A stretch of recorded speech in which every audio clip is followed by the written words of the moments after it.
Welcome back, and let's continue with our lesson on geometric patterns. So remember, we were still busy with the pre-knowledge practice. Let's look at the next pattern.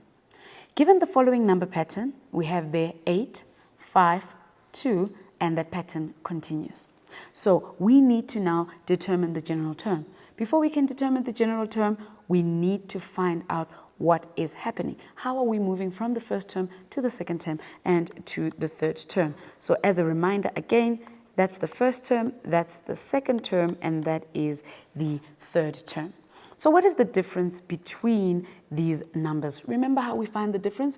We are going to take the second term minus the first term. So 5 minus 8 here is going to give us a negative 3. And then again, 2 minus 5, that also gives us a negative 3. Because that difference is the same, we call it the constant difference. And how do we find the general term?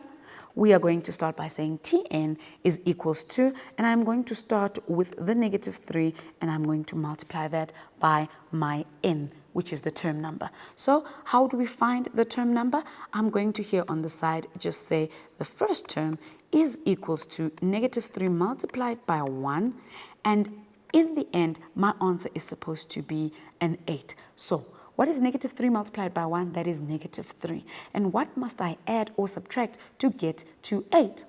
If you are thinking of adding 11, then you are absolutely correct, because negative 3 plus 11 will give us an 8. If we need to test that with perhaps my third term, that is going to be negative 3 multiplied by 3. And if I add 11, my answer should be what is in the position of the third term, which is 2. So what is negative 3 multiplied by 3? That is a negative 9. And from negative 9, if I add 11, what is my answer? My answer is going to be a 2. So it means that that negative 11 is correct. My general term is Tn is equals to negative 3n plus 11. Now, using that general term, we need to now calculate the 50th term. So, because our general term is negative 3n plus 11, if I am looking for the 50th term, that is going to be negative 3 multiplied by 50, and we are going to add 11. And that means that there my 50th term is going to be, what is negative 3 multiplied by 50? That is negative 150. And if I add 11 onto that, that is going to give me an answer of negative 139. Let's move on to the next one. So now we are going to move on to representation of numeric patterns. So remember, we represented these patterns like so. So now we're going to go back to that first pattern that we worked with, the 1, 4, 9, 16. Remember, we got the next 3 terms. That was 25, 36, and 49. And if I represent them in a table, that is going to be my 1, 4 for the second term, 9 for the third term, 16 for the fourth term, 25 for the fifth term, and 36 for the sixth term. So once I have my table filled out, or this pattern represented in a table, what about algebraically? Do we know what was the relationship between our answer and the term number?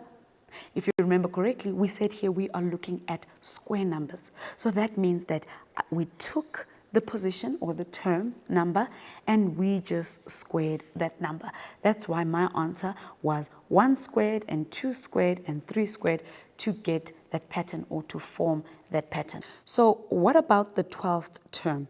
Now remember, we already have our general formula, which is Tn is equals to n squared. So for the 12th term, we are going to say T12 is equals to, and now in the place of n, I am going to place the 12. And we are going to square that 12. Remember, 12 squared is 12 multiplied by 12. And that answer there is 144. So the 12th term is 144. Let's look at some keywords that we are going to be using during this lesson. We have there a numeric pattern, and that is a pattern that is made up of numbers. For example, 1, 4, 9, 16, and that pattern continuing. So what is a geometric pattern? This is a pattern that consists of a series of shapes. So for example, there we've got that diagram there, and as we can see, we've got the shapes going on there. The one triangle, and in the next one there's 4 triangles, and in the next one there is 7 triangles, and that would be an example of a geometric pattern. Let's move on to the next keywords that we are going to be working with. We have there a term number. This is the position of the diagram in a geometric pattern. Remember, geometric pattern deals with diagrams, so we are going to be working with that. So for example, in the geometric pattern, the third term is diagram 3. So when we're going to be talking about the third term, we are actually going to be talking about the third diagram. The constant difference, that is the value obtained from the subtraction of consecutive terms of an arithmetic sequence. So for example there, that would be the number of matchsticks in diagram 3, or the number of, that's going to be the number of matchsticks in diagram 3 minus the number of matchsticks in diagram 2. So we look at the matchsticks in diagram 3 and we subtract the ones in diagram 2, and as we can see there, the answer would be A2.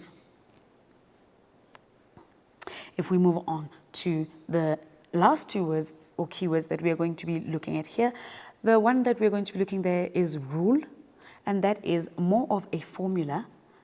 Tn is equals to 2n is a rule for this pattern. It is a formula or an equation, so it is not an expression. So for example, in the sequence 2, 4, 6, the rule is to multiply the term number by 2, and that is the 2n that's been shown there in our definition. Then we are going to be looking at algebraic equation. That is a rule written in the form of an equation mathematically. So for example, in the sequence 2, 4, 6, the algebraic equation is going to be Tn is equals to 2n. Let's move on to the first concept of our lesson, and that is investigation of geometric patterns. So let's look at the pattern that we have been given here below. A matchstick pattern is given below, and as we can see, our matchsticks have been placed in a particular pattern. So the first thing we need to do is to draw the next diagram, and that is diagram number 4. So as we can see, there's diagram number 1, diagram number 2, and diagram number 3. And we need to now draw diagram number 4. So before we can do that, we need to investigate what exactly is going on with these matchsticks. So for the next pattern, if you are thinking that your pattern or your matchsticks are going to look like this, then you would be absolutely correct. But then now, how did you figure out the shape of the next pattern? So let's look at it and let's investigate. If we look at diagram number 1, we can see that these matchsticks form a triangle, and that triangle is pointing up. When we go to the next diagram, we can see there that the first the first triangle is pointing up and the second triangle is pointing down. So we've got one up and one down. We move on to the third diagram, and we can see that the first triangle is pointing up, the second triangle is pointing down, and the third triangle is pointing up. So we are adding one more triangle pointing up or down, depending on the diagram that we come from. So what is it going to be in the next diagram? That means we would have the first one pointing up, the second triangle pointing down, the third triangle pointing up, and the one that we've just added would be the fourth triangle pointing down. And that is how we figured out what the next shape is going to be. Let's quickly go to an ad break, and then we'll see you just now.